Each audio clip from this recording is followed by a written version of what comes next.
The tin box sat open on the barn floor, and Wren Callahan was on her knees in the dust, reading a page of numbers nobody else in the family had bothered to look for. Behind her, the auction sign was already zip-tied to the fence post at the end of the driveway. She did not look up when her brother called her name from the yard. She kept reading. She did not explain what she had found. Not that morning, and not for 3 more days. People who knew the Callahan place figured she was just sorting through her father's things, the way grieving people do, touching objects for no reason, putting off the real decisions. Nobody asked her directly. She did not offer. What was in that tin would end the argument about the pasture before the county even opened its gavel. But that would take weeks, a bad drought, and one ruined fence line before anybody believed her. If you are new here, this channel tells true stories about land. The people who read it better than anyone gives them credit for, and the moments when the ground itself settles an argument nobody thought could be settled. Tell me in the comments where you are watching from tonight, and if stories like this one belong in your feed, go ahead and subscribe before we get into it. Chase County sits in the middle of the Kansas Flint Hills, the largest remaining stretch of tall grass prairie left in North America, where the soil is too shallow and rock-filled for a plow to ever make sense of it, and where cattle have grazed the big bluestem and Indian grass for longer than the county has had roads.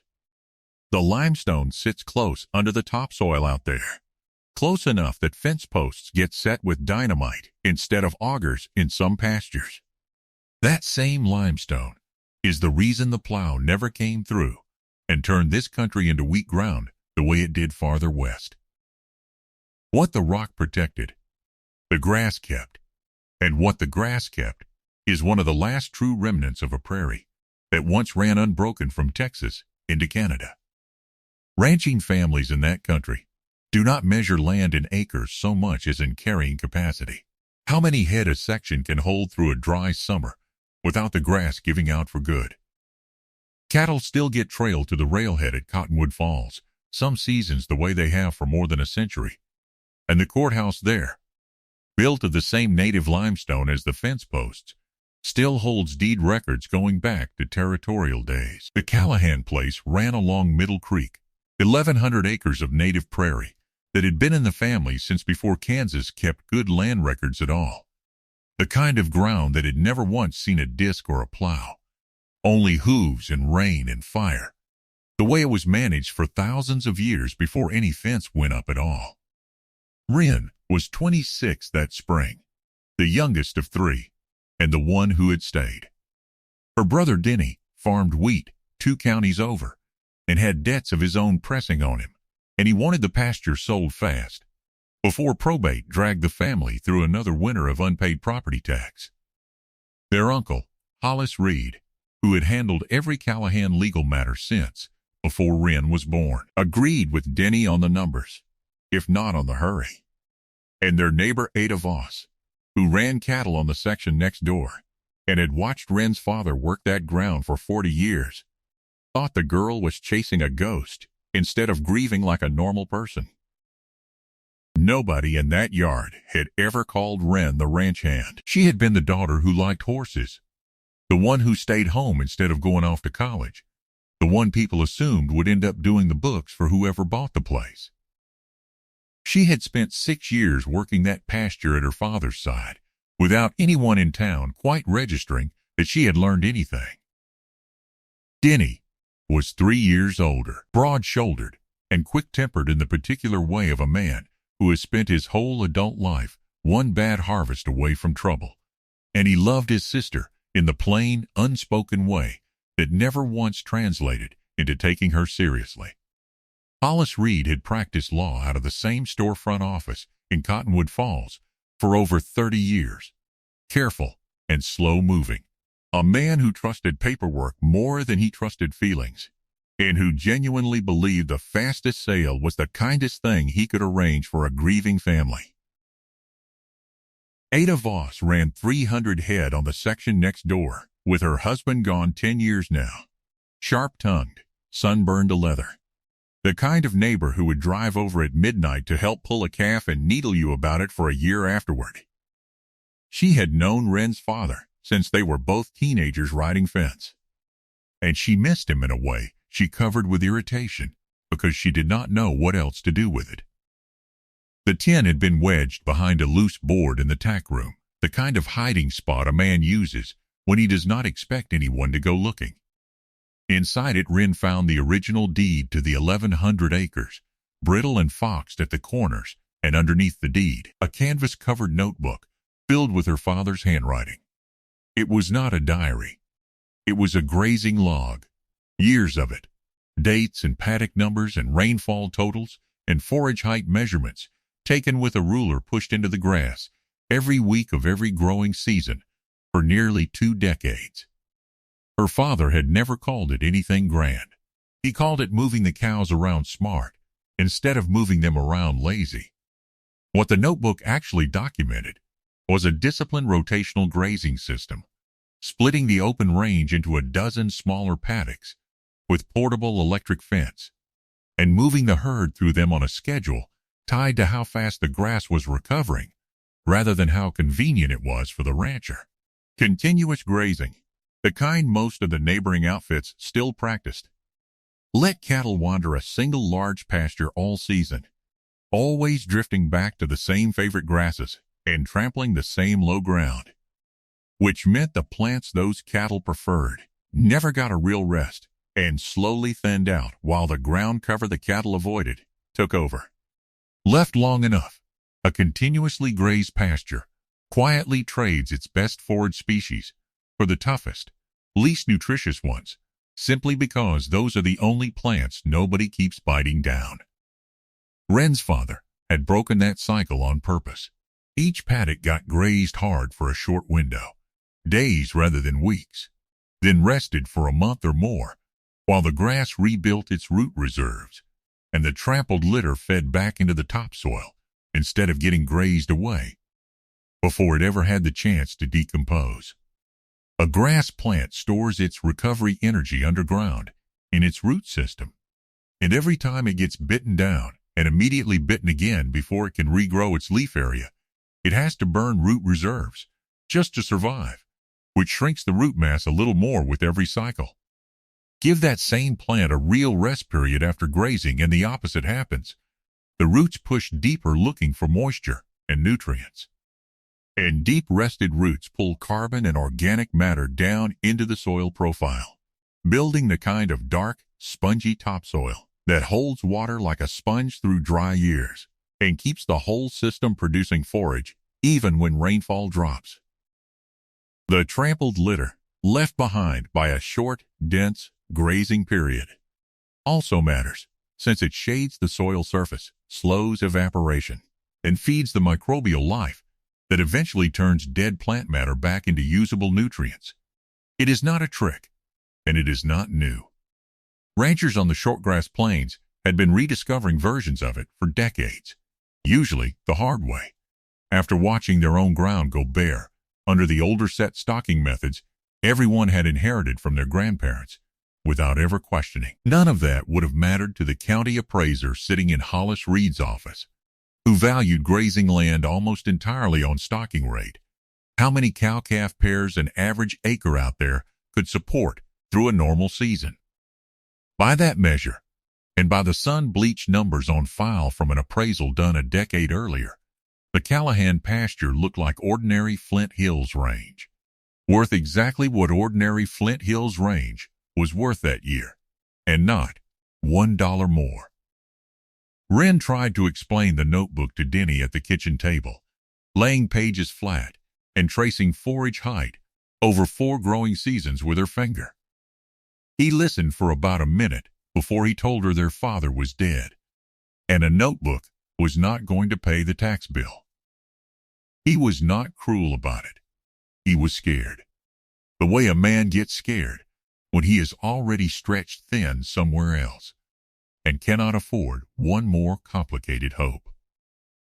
Nobody stopped her, though. Nobody helped either.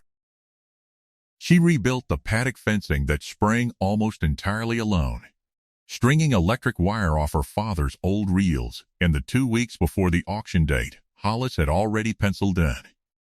It went wrong before it went right. In May, a line of thunderstorms rolled through Chase County and dropped 4 inches of rain in one night, and the swollen creek took out nearly a quarter mile of the new fence along the bottom paddock, scattering posts and wire into the willows.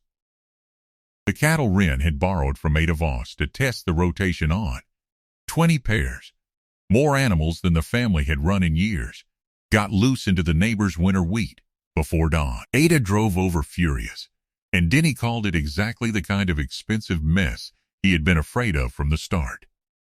For 3 days, Wren thought the whole demonstration was finished, that she had spent the last of the family's goodwill, proving nothing, except that she could not manage what her father had managed for 20 years. Hollis Reed drove out that same week, too, not to shout, only to sit at the kitchen table and lay out, gently and in plain terms, what another failed season would cost the estate in carrying debt and legal fees, and to ask whether it was not kinder to everyone, including Wren herself, to let the sale go through as planned and stop bleeding money into an idea that had already gone wrong once. He did not enjoy saying it. He believed every word of it anyway. She rebuilt the fence alone, wading the flooded bottom to reset posts and mud up past her boots, working before dawn and after dark, because the daylight hours had to go to the cattle, and the paddock moves the schedule still demanded. What kept her going was not stubbornness so much as the numbers already sitting in that notebook. 4 full seasons of measured proof that the method worked when it was actually followed the way her father had followed it, through his own bad years and thin ones. She was not guessing. She was repeating an experiment her father had already run and recorded, and the only real variable left was whether she could hold the fence together long enough for the grass to answer back. By July, the difference was visible from the county road. The rested paddock stood thick and green, forage a full head taller than Ada Voss' own continuously grazed section across the fence line, where the grass had gone thin and yellow in the same dry stretch. Ada came back out to look, not to apologize, just to stand at the fence with her arms crossed for a long while. The reveal did not come from a dramatic confrontation. It came from a phone call.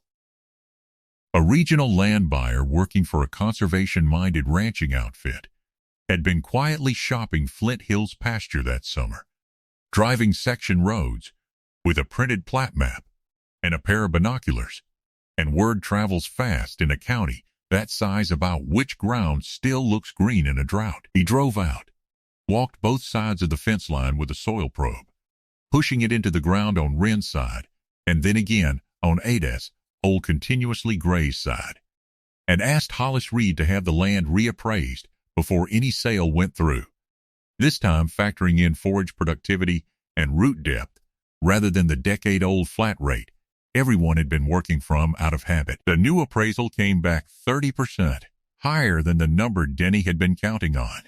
The buyer offered the higher figure outright, but he also asked whether the family would consider a grazing lease instead of an outright sale, with Wren staying on to run the rotation under contract, since land already producing at that level was worth more managed than it was worth simply cleared of the people who understood it. Denny read the offer twice at the kitchen table, where he had once told her a notebook would not pay the tax bill. He did not apologize in so many words. He asked her what the next paddock rotation looked like, and whether she thought the creek fence would hold through another wet spring, and that was as close to an apology as he had in him. The county extension office in Cottonwood Falls heard about the appraisal within the month and asked Wren to walk a group of other landowners through the paddock system that fall, the same walk her father had never gotten around to giving anyone. She was not a natural public speaker, and she stumbled through the first walk with note cards shaking slightly in her hand. But by the 3rd or 4th ranch visit, she had stopped needing the cards at all, since the grass under everyone's boots was doing most of the explaining for her. Not every neighbor adopted it. Some kept grazing the old way, because the old way was paid for and this was not. And the upfront cost of fence and wire and time was more than certain outfits could risk in a bad year, and Wren never tried to argue anyone out of that. But 3 ranches along Middle Creek switched over within 2 years, splitting pasture with portable fence, and watching the same forage recovery her father had written down 2 decades earlier, without ever showing it to a soul. And Ada Voss was, grudgingly, and without ever quite admitting it outright, the first of the 3. Wren stayed on under the lease the land buyer had offered, running the rotation her father designed and her own additions to it, answering to no landlord who second-guessed her the way her own family once had.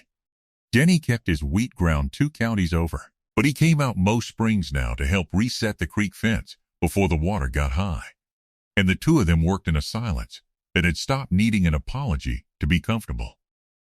The tin stayed on the kitchen windowsill through that winter, deed and all, until spring came around again, and it was time to plan the next rotation. Wren took the notebook down, added a season of her own numbers in the empty pages at the back, and handed the whole thing to her 12-year-old cousin, who had started riding along on fence checks without being asked. She did not say much when she handed it over. She just told the girl to keep the numbers honest, because the ground does not lie, and neither should the notebook. If someone in your family kept a record nobody else ever thought to read, tell that story in the comments below. And if you want more of these, the true ones, about land and the people who understand it better than they get credit for, stay subscribed, because there is always another notebook waiting to be found.